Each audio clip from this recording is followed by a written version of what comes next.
Assalamualaikum warahmatullahi wabarakatuh. Waalaikumsalam warahmatullahi wabarakatuh. Baik, sebelumnya izin memperkenalkan diri. Nama saya Zara Melani Budjania dengan NPM 2213032001. Di sini saya sebagai moderator kelompok 1 yang akan memandu berjalannya presentasi. Baik, di sini saya bersama rekan-rekan saya yaitu perkenalkan, nama saya Mega Astuti dengan NPM 2213032002 sebagai pemateri pertama. Perkenalkan, saya Rifana Naziza, NPM 2213032038. Perkenalkan, saya Rifan Julieta Kamila dengan NPM 2213132003. Memperkenalkan diri, nama saya Rahma Isnawati dengan NPM 221303022020. Baik, izin perkenalkan diri, nama saya Novel Dabai Akmal dengan NPM 22130320. Memperkenalkan diri, nama saya Asifah Saliha dengan NPM 2213032039. Baik, kami akan mempresentasikan hasil kerja kami yaitu studi politik dan pendekatan dalam ilmu politik yang akan dijelaskan oleh rekan saya Mega. Hakikat politik sebagai ilmu pengetahuan. Politik adalah art of government atau seni pemerintahan yang berasal dari bahasa Yunani. Ada rakyat sebagai pemegang kekuasaan tertinggi yang memberikan mandat kepada pemerintah untuk melaksanakan kebijakannya. Jadi, dengan kata lain, studi politik mengkaji tentang persoalan kekuasaan yang rakyat itu memberikan wewenangnya kepada pemerintah untuk melaksanakan kebijakannya sesuai dengan konsekuensinya. Aristoteles dalam buku The Father of Politics Principles yang menulis buku tentang etik dan politik, sedangkan Plato yang menulis tentang republik dan law. Dari kedua filosofi tersebut mengkaji tentang pendekatan kesejahteraan rakyat, yaitu bagaimana negara dan rakyat yang seharusnya bertindak bagi kebaikan dunia. Mengenal studi politik. Ilmu politik merupakan sebuah kegiatan di dalam sistem politik atau negara yang menyangkut proses untuk melaksanakan tujuan sistem tersebut. Politik telah lama diakui sebagai sebuah disiplin ilmu pengetahuan sosial yang berdiri sendiri karena politik dinilai telah memenuhi kriteria sebagai disiplin ilmu dan perlu digarisbawahi bahwa salah satu syaratnya yaitu adanya objek karena bersifat umum dan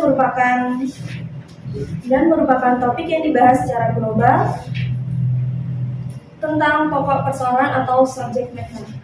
Sedangkan objek formal lebih bersifat khusus dan spesifik karena merupakan pusat perhatian atau focus of interest suatu disiplin ilmu pengetahuan. Fokus objek kajian ilmu politik menurut ahli yang pertama menurut Roger of Southall, yaitu ilmu politik adalah kekuasaan dan pembagian pendudukan. Yang ketiga menurut Kioske Michel, yaitu ilmu politik mempelajari pengambilan keputusan kolektif. Yang keempat menurut Hongerwell, yaitu ilmu politik menelaah tentang kebijakan pemerintah, proses dibentuknya ataupun akibat-akibatnya. Yang kelima menurut Laurensfeld, yaitu ilmu politik mempelajari masalah siapa mendapat apa, kapan dan bagaimana. Objek kajian studi politik. Objek adalah sesuatu yang menjadi pokok pembicaraan. Objek merupakan apa yang akan diamati, diteliti, dipelajari, dan dibahas. Di sini ada 4 objek kajian studi politik, yaitu yang pertama negara, kedua kekuasaan, ketiga kompromi, dan konsus, dan yang keempat yaitu pembagian dan alokasi. Menurut Roger F. Sultan dalam bukunya Introduction to Politics mengatakan bahwa ilmu politik mempelajari negara, tujuan-tujuan negara, dan lembaga-lembaga yang akan melaksanakan tujuan-tujuan itu, hubungan antara warga negara serta hubungan negaranya. Kekuasaan di sini merupakan fokus perhatian dari studi politik. Seorang sarjana ilmu politik tertuju pada perjuangan untuk mencapai kekuasaan, mempertahankan kekuasaan, melaksanakan kekuasaan, atau pengaruh atas orang lain, atau menentang pelaksanaan kekuasaan itu sendiri. Kompromi dan konsensus politik dianggap sebagai suatu cara untuk menyelesaikan sebuah konflik atau resolusi konflik melalui kompromi dan negosiasi dibanding melalui kekuatan atau aplikasi kekuasaan secara nyata menurut Bernard Crick dalam In Defense of Politics tahun 1993. Pembagian dan alokasi. Pembagian atau distribution dan alokasi dimaksud di sini adalah sebagai pembagian dan penjatahan nilai-nilai value dalam masyarakat. Ini akan disampaikan oleh rekan saya Ahmad. Materi berikutnya yaitu pendekatan tradisional. Jika kita mendengar kata tradisional, mungkin yang ada di pikiran yaitu cara berpikir dan bertindak yang masih memegang teguh pada norma dan adat kebiasaan terdahulu. Sama halnya dengan pendekatan tradisional ini. Pendekatan ini lebih banyak menggunakan ulasan sejarah pada masa lampau dan bersifat normatif dengan mengasumsikan norma demokratik dari Barat. Pendekatan ini meliputi beberapa metode analisa politik yang mulai populer di kalangan ahli di Amerika Serikat pada sekitar abad ke-19. Peneliti pendekatan ini juga tidak meneliti apakah lembaga kenegaraan memang terbentuk dan berfungsi seperti yang diuraikan dalam naskah-naskah resmi kenegaraan. Bahasannya pun mengenai sifat dari undang-undang dasar, masalah kedaulatan, kedudukan, dan kekuasaan formal, serta yuridis dari lembaga-lembaga kenegaraan. Lembaga-lembaga kenegaraan ini seperti parlemen, badan eksekutif, badan yudikatif. Dengan demikian, pendekatan ini mencakup unsur legal maupun internasional. Seiring dengan berjalannya waktu, para ahli politik yang tidak puas atau tidak setuju dengan pendekatan ini melakukan pendobrakan terhadap pendekatan dan akhirnya timbul pendekatan baru. Selanjutnya akan disampaikan oleh rekan saya Nopal. Baik, di sini saya akan menjelaskan mengenai hakikat perilaku. Manusia dalam pandangan para behavioris merupakan seorang makhluk yang pasif dan mekanistis. Jadi, sebagai sesuatu yang dapat dibentuk dan diprogram sesuai dengan keinginan lingkungan yang membentuknya. Kemudian manusia sebagai pribadi terbagi menjadi dua. Yang pertama pribadi yang sehat, dan yang kedua adalah pribadi yang bermasalah. Di sini pribadi yang sehat dicirikan dengan ia dapat merespons stimulus yang ada secara cepat. Kemudian yang kedua tidak kurang dan tidak berlebihan dalam bertingkah laku. Yang ketiga mempunyai derajat kepuasan yang tinggi. Yang keempat dapat mengambil keputusan yang tepat. Dan yang kelima yang mempunyai self control yang baik dan memadai. Kemudian ciri-ciri dari pribadi yang bermasalah. Yang pertama, tingkah laku yang tidak sesuai dengan tuntutan lingkungan di mana tempat dia berada. Kemudian yang kedua, tingkah laku yang salah dari lingkungan yang salah yang menurut standar nilai. Sekian penjelasan. Baik, selanjutnya akan dijelaskan oleh rekan saya Asifa. Baik, materi selanjutnya, pendidikan pasca perilaku. Pendekatan pasca perilaku, the post behavioral approach. Pendekatan ini dapat dikarakterisasikan sebagai post behavioral. Pendekatan ini bahannya yang muncul dari penekanan post ini adalah bahwa setiap individu yang diberikan dapat disesuaikan sejauh pengaruh ia dapat mengubah struktur sosial dan ekonomi. Orientasi terkait dengan administrasi publik adalah masalah baru dengan hasil kebijakan pemerintah. Sekian. Sampai di sini apakah dari teman-teman ada yang ingin bertanya? Kami silakan. Dalam ini saya terima dengan NPM 221303204. Saya ingin bertanya mengenai kaitan ilmu politik. Apakah akan selalu dikaitkan dengan negara dan pemerintah? Sebelumnya izin memperkenalkan diri, saya Novia Imani Putri dengan NPM 221303206. Saya ingin bertanya, bagaimana bisa kekuasaan menjadi pusat fokus dalam objek ilmu politik? Terima kasih. Sebelumnya izin memperkenalkan diri, nama saya Adi Pranesa Saputra dan NPM 2013-03-2016. Di sini saya ingin bertanya, apa sih yang menjadi pembeda antara ilmu politik dan ilmu negara? Terima kasih. Berikan waktu kami 3 menit untuk berdiskusi. Akan dijawab oleh rekan saya. Baik, di sini saya akan menjawab dari pertanyaan Ivan mengenai kaitan ilmu politik. Apakah akan selalu dikaitkan dengan negara dan pemerintahan? Jawabannya, ilmu politik tidak selalu berkaitan dengan negara dan pemerintahan. Ilmu politik dapat juga diterapkan untuk menganalisis hal-hal di luar sistem negara dan pemerintahan. Contohnya seperti melihat pola kehidupan dalam masyarakat, lingkungan sosial maupun organisasi masa pada umumnya. Selanjutnya pertanyaan dari Novia akan dijawab oleh rekan saya Rizky. Baik, di sini saya akan menjawab pertanyaan dari Novia. Bagaimana bisa kekuasaan menjadi pusat fokus dalam objek ilmu politik? Kekuasaan menjadi fokus perhatian utama dalam studi ilmu politik. Dikatakan demikian karena kekuasaan dan politik adalah satu kesatuan yang tidak dapat dipisahkan, di mana politik adalah salah satu bentuk untuk memperoleh kekuasaan, how to get the power. Ketika kita membicarakan politik, maka sebenarnya kita membicarakan sebuah strategi bagaimana kita bisa meraih kekuasaan. Kekuasaan adalah energi yang dimiliki oleh seseorang atau kelompok untuk memutuskan tujuannya yang ingin dicapai. Kekuasaan dalam politik ini artinya menghimpun dan menempatkan energi setiap orang dalam kelompok untuk memperoleh kekuatan dalam memuluskan dan mencapai tujuannya yang dihendaki seseorang tersebut.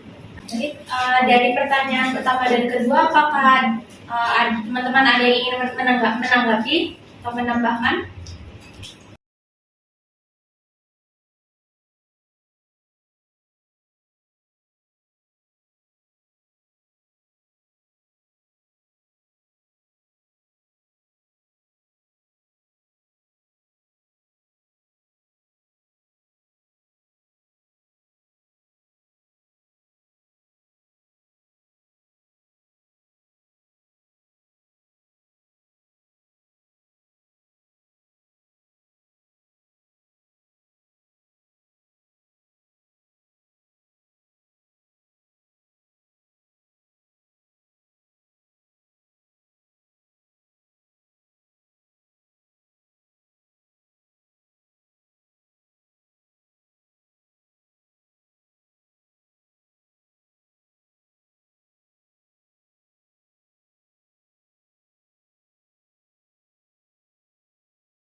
Atas waktu yang sudah diberikan, saya Aisyah Suciningrum, NPM 2213032024 akan menambahkan sedikit jawaban dari pertanyaan Novia, di mana kekuasaan bisa menjadi objek politik. Seperti yang sudah dijelaskan rekan Rifka, bahwa tadi di PowerPoint itu sudah tertera bahwasanya objek kajian politik adalah negara, kekuasaan, kompromi, pembagian, dan alokasi. Jadi di mana yang sudah dijelaskan dan sudah dipaparkan tadi seharusnya bisa dikaji terlebih dahulu sebelum bertanya. Jadi pertanyaan itu bukan yang jawabannya sudah ada di presentasi tadi, melainkan pertanyaan yang bisa memunculkan ide-ide baru atau jawaban-jawaban yang tadi sudah dipresentasikan seperti itu. Bisa ya? Tadi pertanyaan dari Intan. Tadi kan pertanyaannya apakah politik itu selalu berhubungan dengan pemerintahan gitu kan? Tadi jawaban dari teman-teman itu, teman-teman kelompok 1 menjawab selalu ada hubungannya, dan berdasarkan literasi yang saya peroleh di sini, ilmu politik itu tidak selalu berkaitan dengan pemerintahan. Ilmu politik itu juga bisa diterapkan untuk menganalisis hal-hal yang di luar sistem negara, seperti melihat pola kehidupan dan interaksi manusia, dan di lingkungan bisnis, sosial, organisasi, sampai komunitas-komunitas dan interaksi manusia lainnya. Sebelumnya izin memperkenalkan diri, nama saya Evangelita dengan NPM 22130308. Di sini izin menjawab menanggapi pertanyaan dari Aisyah, yaitu kenapa ilmu politik cakupannya lebih luas daripada ilmu negara. Yang pertama, ilmu negara itu bersifat teoritis yang hanya mencari fakta, sedangkan ilmu politik itu bersifat praktis seperti menganalisa peristiwa-peristiwa politik kehidupan negara sehingga sifatnya dinamis. Sekian, terima kasih. Teman-teman, apakah ada yang ingin menanggapi lagi atau menambahkan? Saya persilakan. Teman, dapat disimpulkan bahwa ilmu politik merupakan ilmu yang mempelajari dari segi khusus kehidupan masyarakat yang menyangkut soal kekuasaan. Objek kajian ilmu politik menurut pemahaman kami adalah batasan-batasannya dengan ilmu-ilmu sosial lainnya, mulai dari sosiologi, antropologi, sejarah, geografi, ekonomi, dan psikologi. Kajian ilmu politik dapat menggunakan dua pendekatan, yaitu pendekatan kualitatif dan kuantitatif. Setelah itu metode penelitian. Manfaat ilmu politik menjadikan kita supaya kritis terhadap suatu permasalahan. Kajian ilmu politik dapat menggunakan dua pendekatan, yaitu pendekatan kualitatif dan kuantitatif. Setelah itu metode penelitian. Manfaat ilmu politik menjadikan kita supaya kritis terhadap suatu permasalahan. Pendekatan-pendekatan dalam ilmu politik menjadi tiga, yaitu pendekatan tradisional, pendekatan perilaku, dan pendekatan pasca perilaku. Pendekatan tradisional tidak menghiraukan organisasi informal. Bahasan ini bersifat statis dan deskriptif dalam bahasa analitis dan banyak memakai ulasan sejarah dan proses pembahasan fakta kurang dibedakan dengan norma. Pendekatan tradisional lebih sering bersifat normatif dan mengasumsikan norma-norma demokrasi barat. Kelemahannya yaitu bahasanya lebih deskriptif daripada analitis, lebih banyak menggunakan ulasan sejarah seperti menelusuri perkembangan parlementer. Selanjutnya pendekatan perilaku, yaitu perhatian utama mengidentifikasi perilaku kepemimpinan yang efektif. Pendekatan ini muncul setelah pendekatan berdasarkan ciri ini menekan pada sifat seperti kepribadian, motivasi nilai, dan keterampilan mengalami kegagalan. Umumnya behaviorisme ini adalah teori belajar yang menumpukan kajian tentang tingkah laku yang nyata boleh diperhatikan dan diukur. Tujuan terapi behaviorisme ini membantu klien memperoleh perilaku baru, mengeliminasi perilaku dan maladaptif, dan memperkuat serta mempertahankan perilaku adaptif. Terakhir yaitu pendekatan pasca perilaku, yaitu sebuah pendekatan yang masih menumpuk sejumlah perdebatan. Ia menjadi sebuah pendekatan yang komplit karena muncul adanya ketidaksesuaian antara teori yang dihasilkan dengan kebutuhan masyarakat serta menjadi salah satu faktor utama yang menjadi kritikan atau relevansi. Pendekatan ini muncul karena adanya fokus yang berlebihan dari ilmuwan. Pendekatan pasca perilaku ini menjadi sebuah pendekatan yang memiliki kelemahan metodologis dan akhirnya tidak berhasil merumuskan teori-teori politik yang baku, masih menuai perdebatan. Hal ini merupakan sebuah konsekuensi dari proses kesempurnaan pendekatan sebelumnya. Baik, kami tutup. Sekian presentasi dari kami. Kurang lebihnya kami mohon maaf. Terima kasih. Wassalamualaikum warahmatullahi wabarakatuh.